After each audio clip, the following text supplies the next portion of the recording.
Hello, everyone. Patrick McFarland here of the Liberty Weekly podcast, coming at you with a live stream on Odyssey. I'm just starting the stream just right on time, actually, just to see if it works, because that would suck if it doesn't. So as you can see, I'm in my new office. And let's see, I'm just trying to monitor the stream here. Okay, all right, well, everything seems to be working. Office.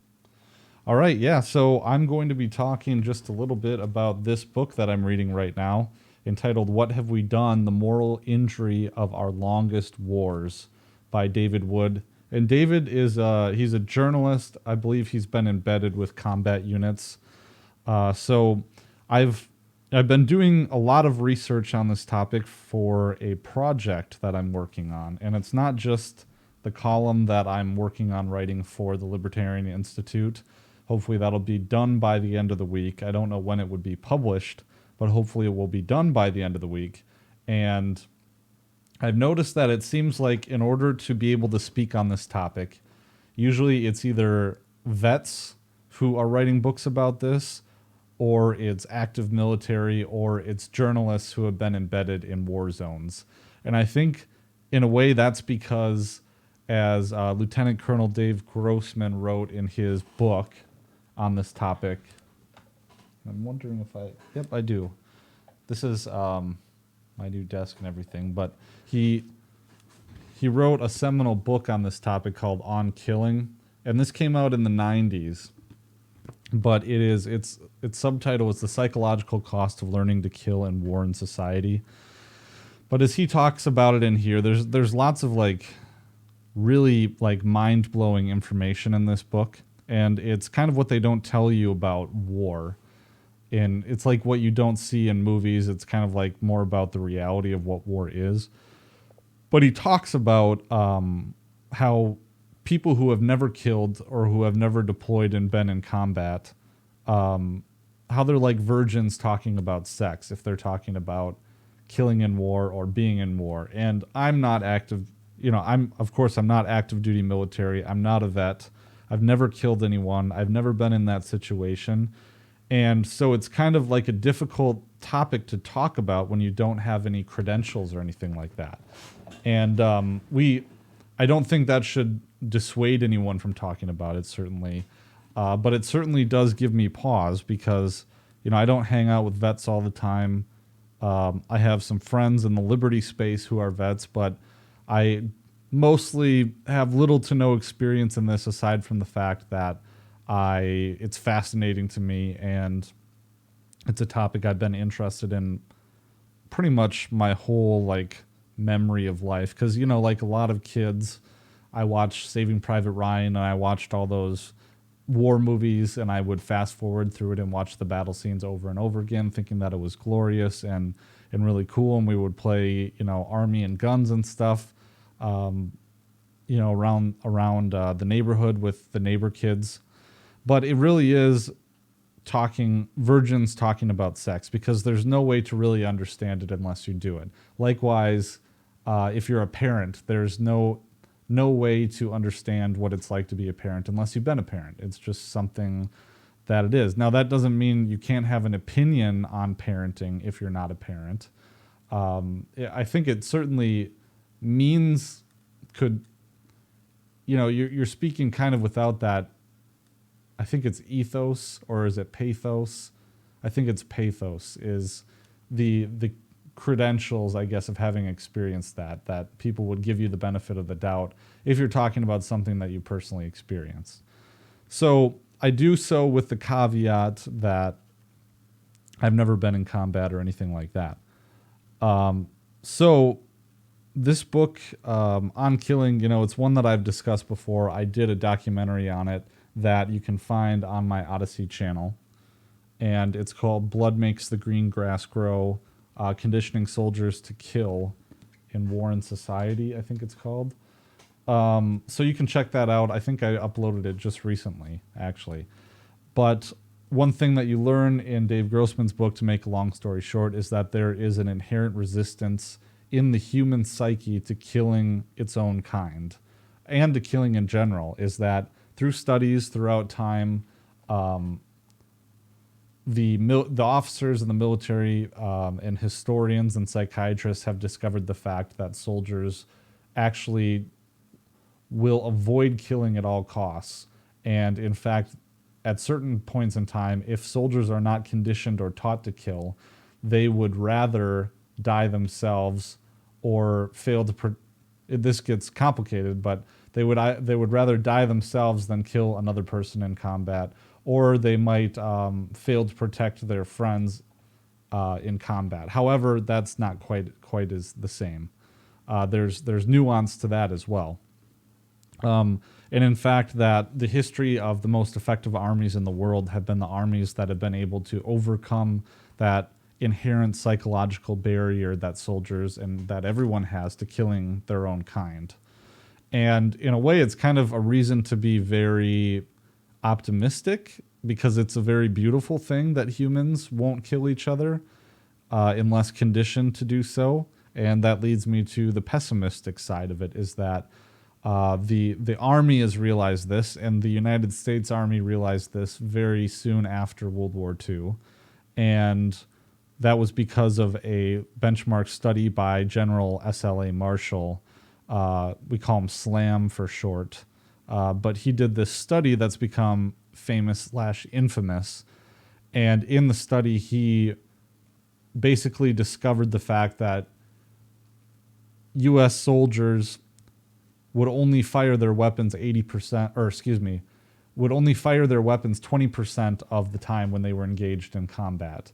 That in the heart of every man was a conscientious objector when it came time to pulling the trigger, except the 5% of people who are sociopaths, or maybe not sociopaths, have those tendencies. That there's a type of person that Dave Grossman talks about that they're not sociopaths, but they don't have a resistance to killing, and it kind of has to do with empathy.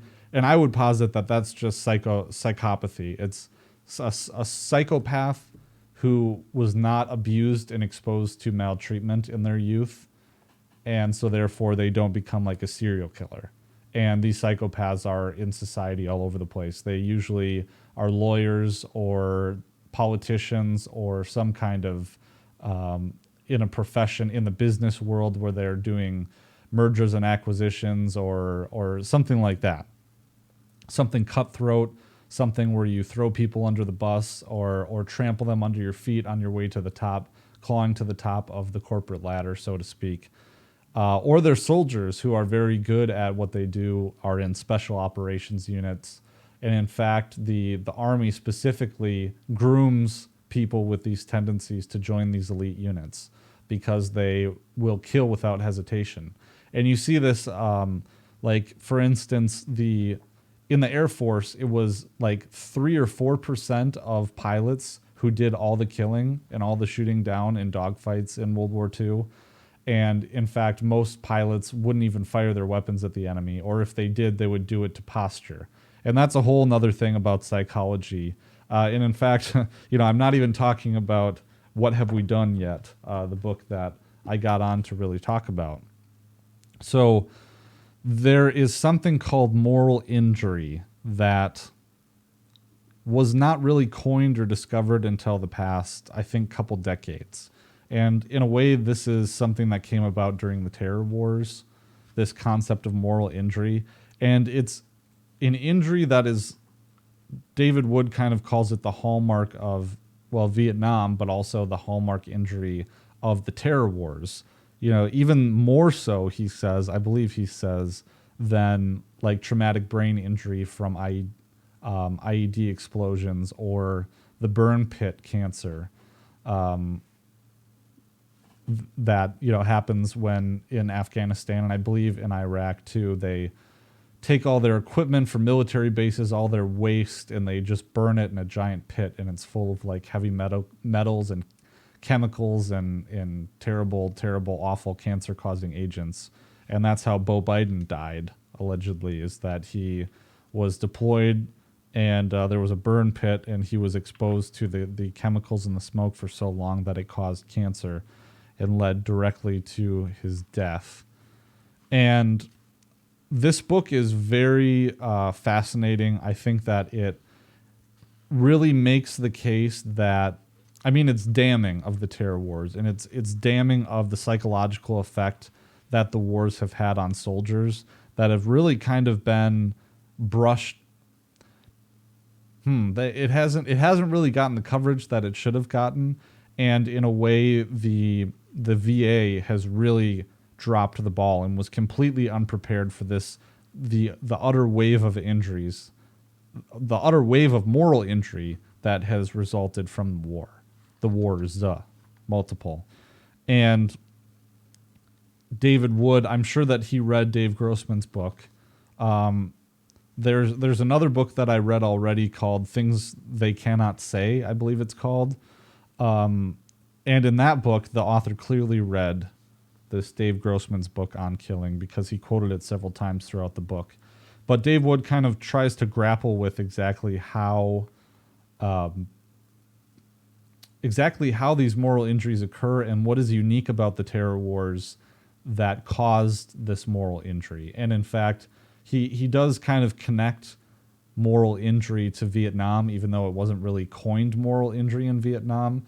And he says that some of the elements that brought forth moral injury in Vietnam, or excuse me, some of the elements that brought forth moral injury in the terror wars are also present in Vietnam. And these are things like moral ambiguity and what I would posit is a blatantly unjust war. And the fact that, United States soldiers, even whether or not they support the war, and in fact, a lot of them supported the war or buy into the mission because the alternative is realizing and accepting the fact that what you are doing and what you did is wrong. And I mean, to be fair, I can't imagine being a soldier fighting in Iraq or Afghanistan. I can't really imagine someone who would be fighting there knowing that it's wrong or not believing in the mission, yet having to continue with maybe 6 months of deployment after that realization, or 9 months of deployment after that realization, or having to go back for multiple tours knowing that information. And another thing about it is that the amount of tours that soldiers are being expected to go through, because it is a volunteer army, a volunteer military, and the amount of times that they're going back, and in fact being short-staffed to the point where soldiers have to go back, and there's not enough time to rest and recover after deployments. And from what I understand, mostly, let's see here. Sorry, I had something pop up. From what I understand, mostly in Vietnam, draftees had like a year, and after that year, they were up. But, and they could go back for multiple deployments. But my understanding is that if you were a draftee, you had 1 year, and after that year was up, you were done. But the opportunity for soldiers to keep being deployed in these terror wars without enough time to come back caused a lot of moral injury because they were exposed to a lot of things, and that weariness, and sometimes even going back knowing how bad it is or how morally injurious the whole situation is over there. And another thing that they talk about is how in war we have these rituals where you can see this in like indigenous societies, but as well in modern societies, where we ask our young men to go out and fight the war, and we send them off with a lot of pomp and circumstance, and in a way, like in an anthropological study kind of way, that is, it's a shifting of states from one state to another. It is taking an innocent civilian and putting them through training and conditioning them and getting them ready for the task. Then they're sent off into the war by the society, who is telling them, yes, we want you to go do this. We support you doing this. Thank you. And then they go through hell, and they see the bowl, as they would call it in the Civil War, I believe. And they're out there fighting, and they experience mostly how like awful war is, like the worst thing ever. And they commit some horrible acts. They're forced to kill in a lot of situations. And a lot of times, like, soldiers will have kind of different reactions to killing someone for the first time. A lot of times it will be, they'll feel ill, like violently ill, and they'll vomit. But a lot of times, too, there's euphoria and there's excitement, and there's these stages that they go through that Dave Grossman details in his book. And at first it's euphoria, then it's revulsion and guilt, and trying to piece together exactly why they felt that euphoria. Because at the heart of what moral injury is, and moral injury is very distinct from what PTSD is. Those are two very different things, in the sense that PTSD is post-traumatic stress disorder, but according to the things that I've read, it's distinct from moral injury in that PTSD has a actual like somatic, I hope I'm using that term right, but it has an actual somatic definition. There's something at play there where it is literally your brain is so conditioned to squirting out adrenaline in fight or flight situations that when benign situations happen that remind you of those real traumatic situations, your brain will squirt out adrenaline.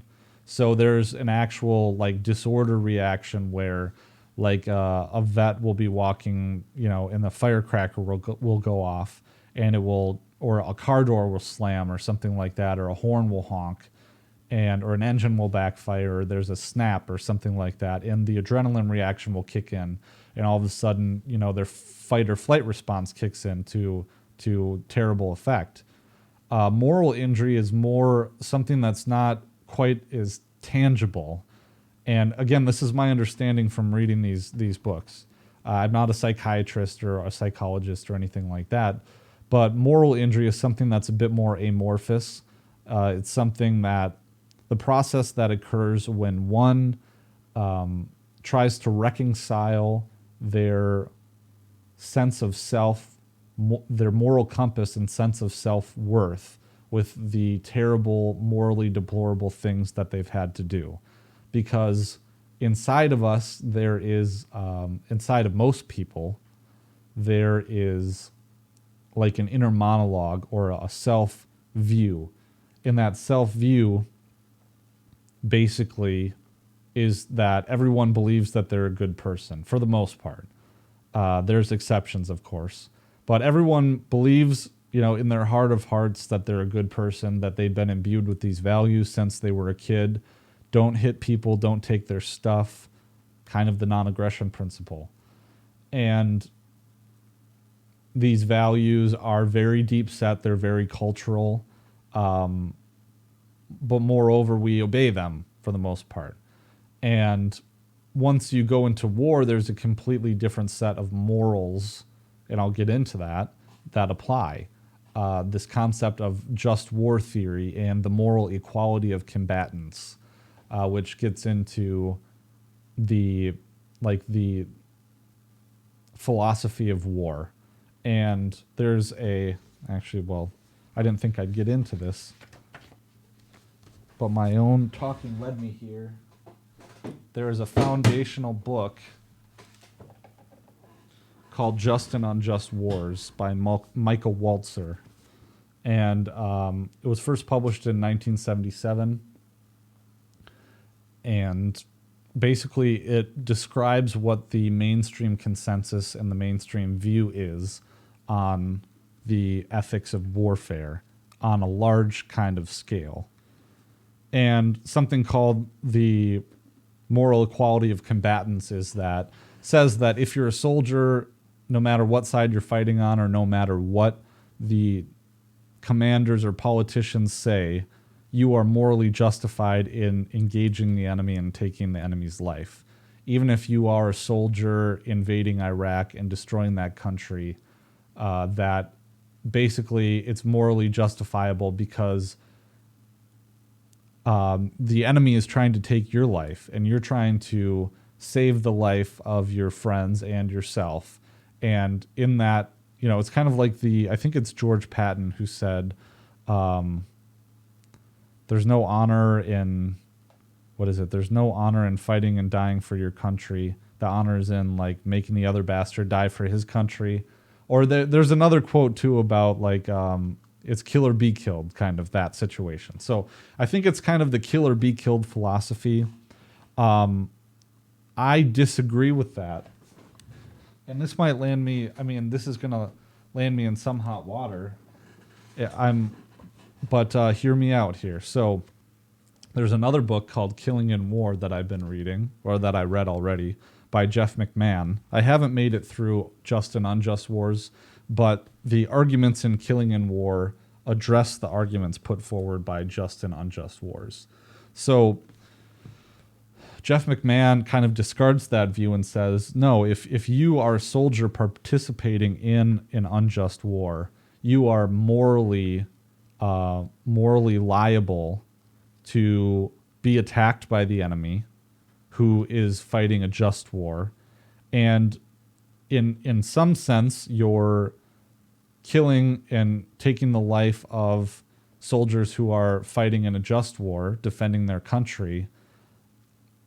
On some level, that is morally condemnable, that you shouldn't be doing that. However, that's not without caveats and kind of justifications. I would say mitigating factors. It doesn't justify being a participant in an unjust war. And of course, this is a very touchy subject. And these mitigating factors that I'm talking about is, first off, blame the politicians who started the war, who lied well-meaning soldiers into the war. And I think mens rea does matter. As a trained attorney, I believe that is very important. And it comes up in the criminal law. And I'm not equating morality with legality. I don't believe that participants in an unjust war are necessarily legally liable for the people that they kill. Because there's mitigating factors, and because in some way I think the mens rea isn't there, the mental state at the time of killing.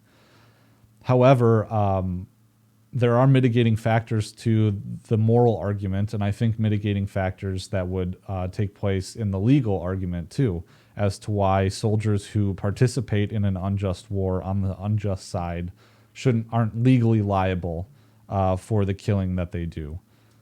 The ones who sent them there with knowledge, or killed them, or sent them there to kill with knowledge that the war was unjust, or if they should have known that the war was unjust, are the ones who deserve the moral and legal blame, full bore.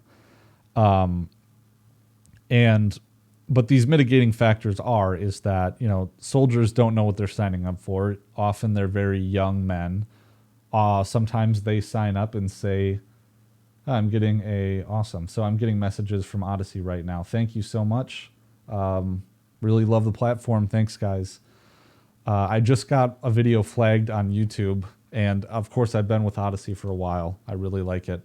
So, but as I was saying, really deep, touchy time to join the live stream.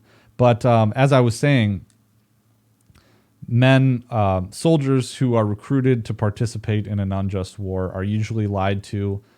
There were tons of lies that surround pretty much every American war that we've had. Propaganda to start the war. Like I said at the beginning of this live stream, there are soldiers, if you have never been in combat before, as I haven't, full disclaimer, I discussed that already. But if you've never been in combat, you've never killed anyone, you've never been a soldier, you have no conception of what it is that you're signing up for.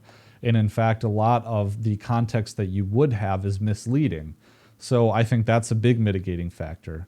The other mitigating factor is that you train as a unit, you have a close bond, maybe the closest bond that exists in the human condition is being a soldier that is fighting with another soldier. That bonds of a unit.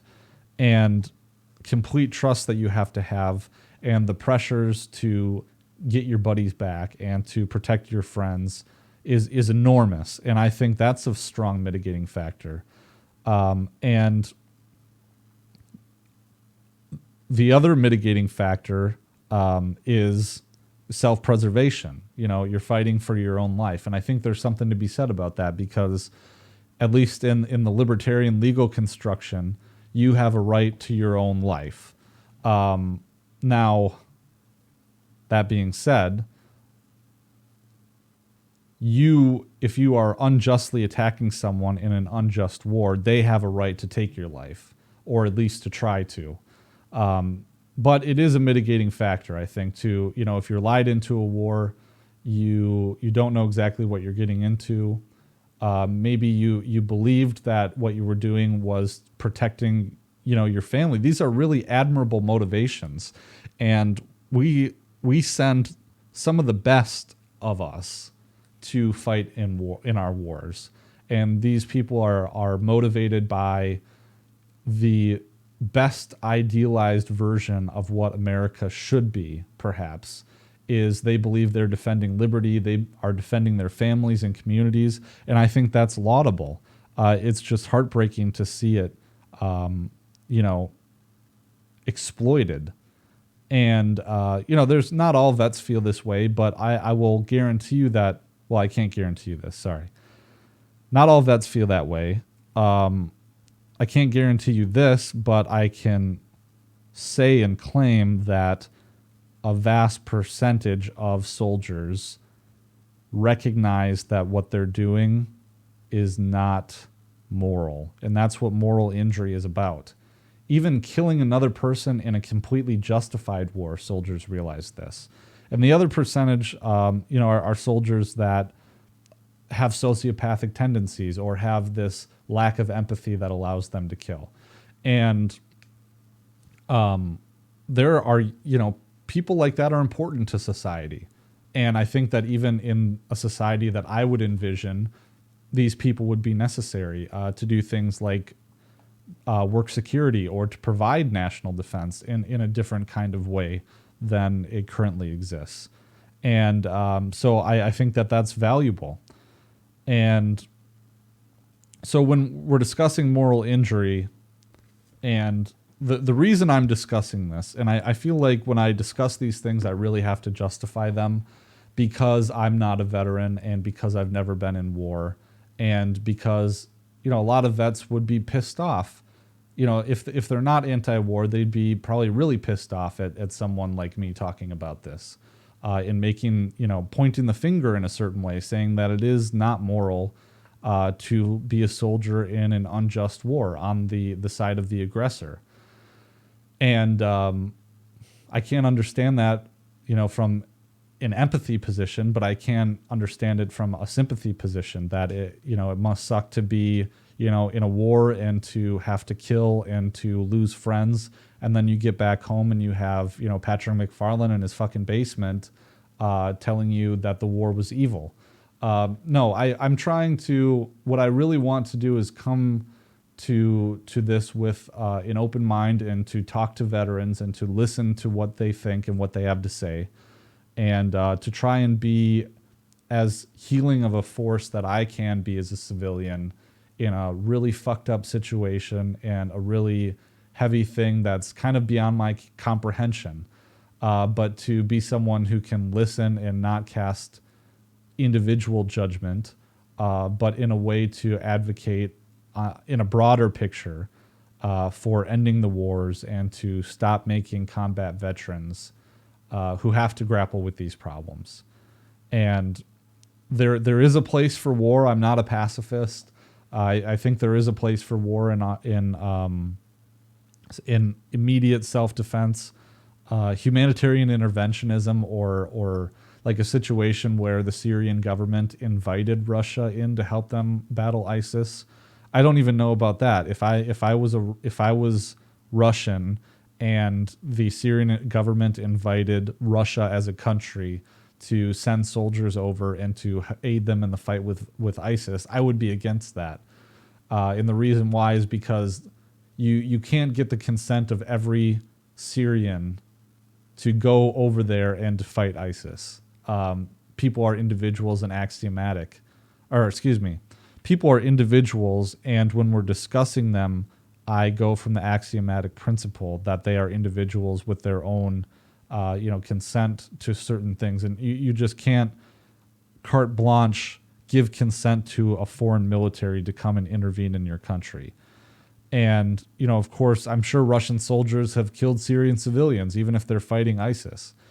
And I just don't think, humanitarian intervention, even if a country is invited there by a state, is not something that I condone.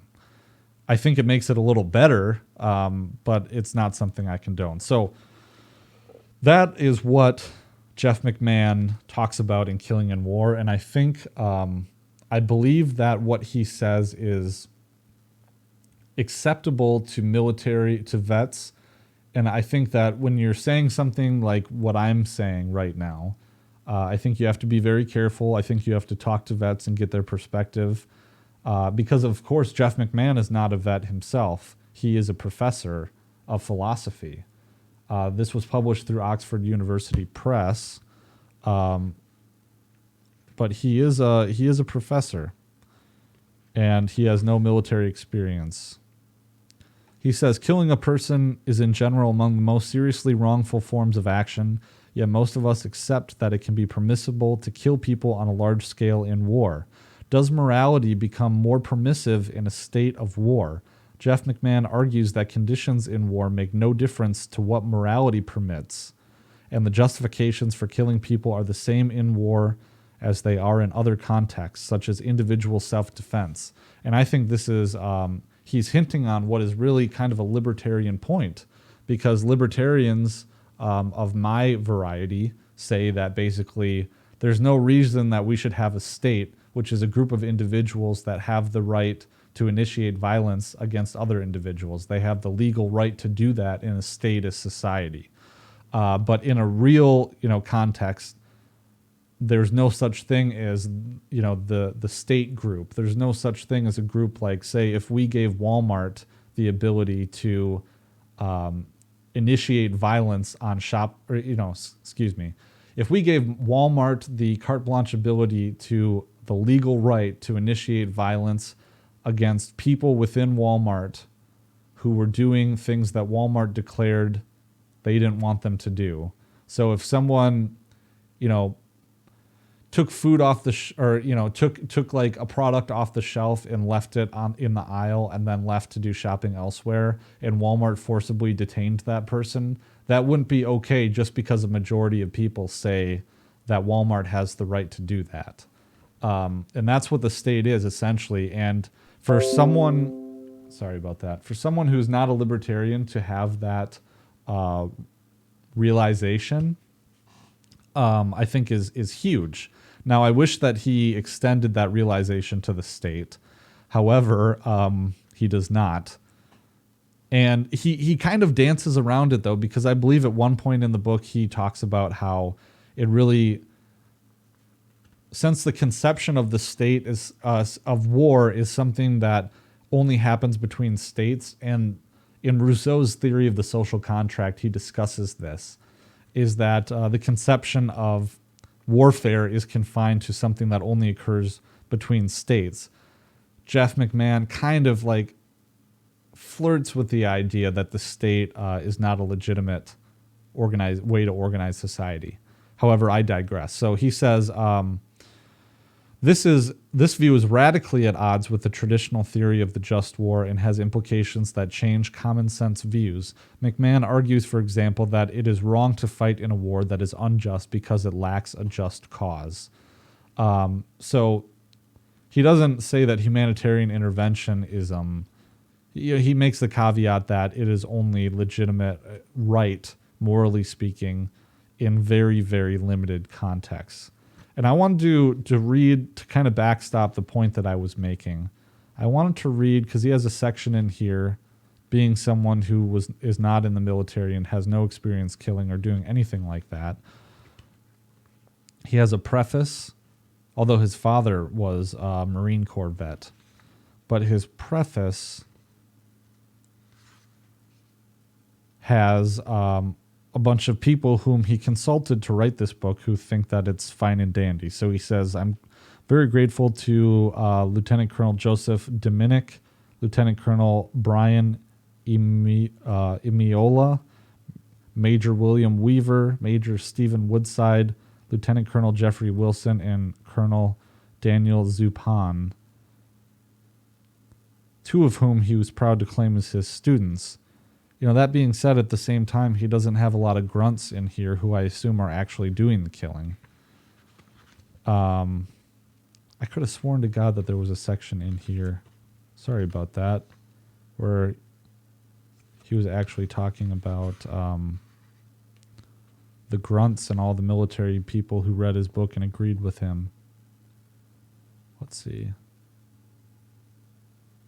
So anyways, but back to the moral injury of our longest wars. There's sections in here that are just completely damning of the terror wars and the instances of moral injury. Like, what is so unique about the terror wars that it's caused so much moral injury? And could it be just that in Vietnam people didn't... He says it was high in Vietnam, but he also said that in Vietnam there wasn't really a concept of moral injury in terms of diagnosis, but of course the actual symptoms of it were the same, you know?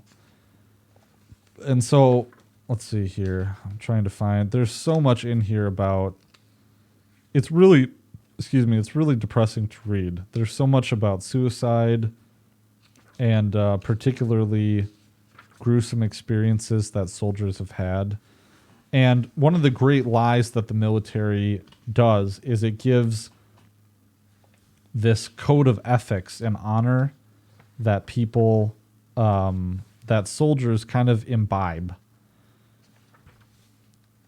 And in a lot of ways, it makes moral injury even worse because soldiers think that what they're doing is so morally justified that when they kill, they realize it's not morally justified, and then they have to circle that square. In other ways, like, soldiers really just think it's kind of a joke. So, let's see.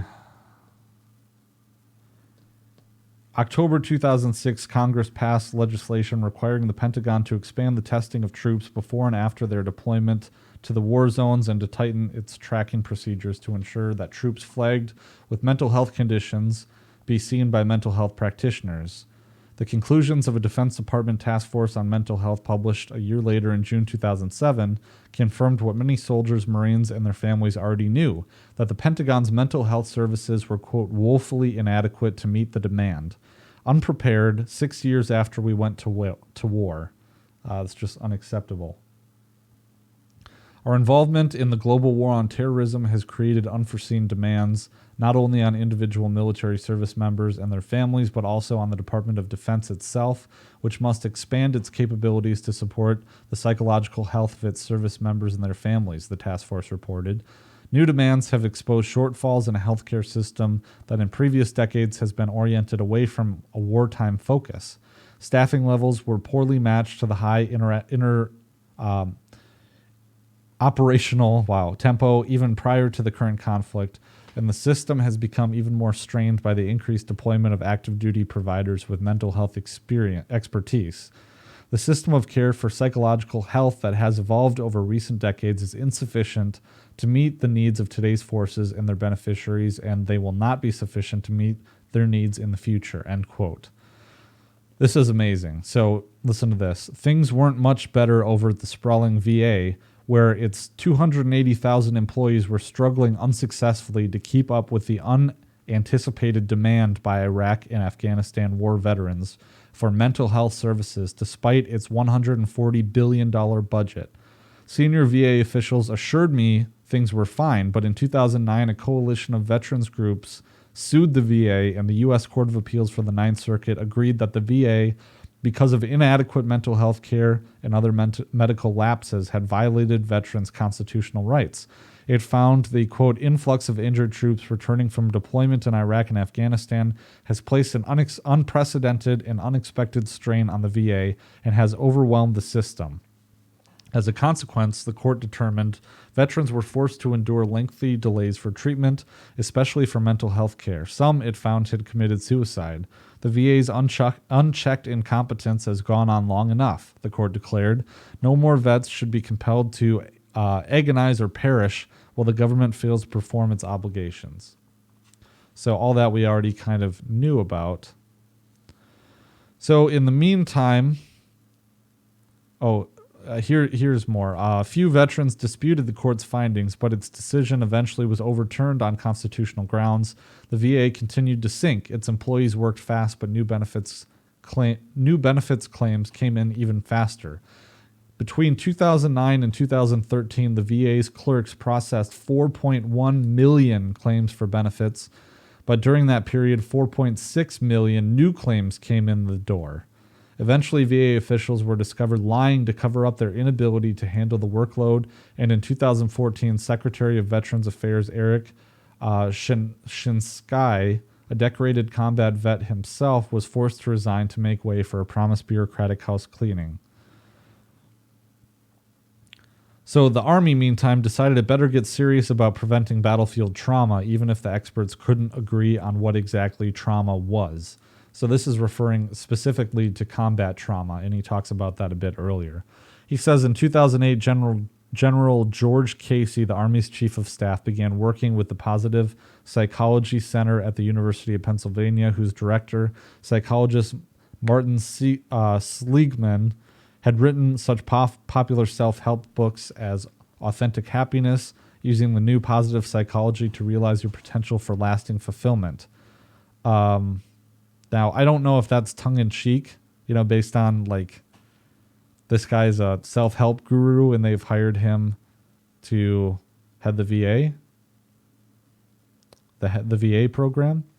So together, Seligman and the Army came up with a program they called Comprehensive Soldier Fitness, later expanded to Comprehensive Soldier and Family Fitness, or as the Army refers to it, CSF2. The Army hired Seligman and his center on a no-bid $125 million contract to develop a way to build, quote, resilience in soldiers. The goal was to increase their psychological strength and positive performance and, quote, reduce the incidence of maladaptive responses of the entire U.S. Army. So,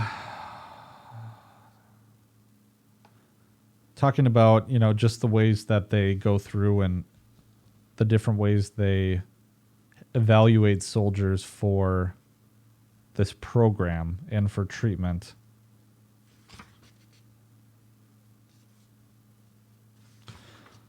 So, a lot of these statistics are not in the place in the book where I thought that they would be. So anyways, going back to, here it is. Okay, suicide. So for the physically wounded, and this is a narrative that, is pretty widely told and kind of defines this era of our wars. For the physically wounded, astonishing advances in military trauma medicine meant that almost everyone in these new wars who fell wounded in battle was being saved. In World War II, 7 of 10 wounded GIs survived. The others died of their wounds. In Afghanistan, 9 of 10 wounded troops were being saved, a rate of 93.3%. Surviving wounded were carried home grateful to be alive, but often weighed down with the trauma of losing limbs or genitals, guilt for having survived buddies who died, angry at themselves for getting hurt, shame at having to leave buddies behind, and shame at having to leave buddies behind. The battle wounded were beginning to attract attention as they recuperated. At Walter Reed Army Medical Center in Washington, D.C., I watched cheerleaders, politicians, rock stars, and baseball players arrive to visit, and occasionally the president would quietly slip inside. The wounded were feted at regular off-campus steak dinners held in their honor and at annual July 4th extravaganzas on the Mall in Washington. But larger numbers of patients were quietly evacuated from the war zones with invisible mental health injuries. a testament both to the ferocity of the wars and to the psychological damage they were causing. By 2011, the Army's medical community had acknowledged an, quote, epidemic of psychological trauma, with 500,000 troops diagnosed with symptoms common to PTSD and moral injury. Some of the damage was severe. Across the military forces, the rate at which troops were hospitalized for mental health illnesses had risen 87% since 2000. Roughly 250,000 Army soldiers were receiving outpatient mental health therapy a year. 10,000 a year were hospitalized for mental health treatment. At least 76,000 Army soldiers had been prescribed opiate drugs, other pills for anxiety and insomnia, were handed out informally to troops in combat. A study by the Institute of Medicine, the health arm of the independent nonprofit and non-governmental National Academy of Sciences, concluded that the rapid rate of multiple deployments was having a cumulative effect. I was talking about this earlier. 33,000 soldiers who had deployed 3 or 4 times had received a diagnosis of depression, anxiety, or acute stress, according to the IOM report.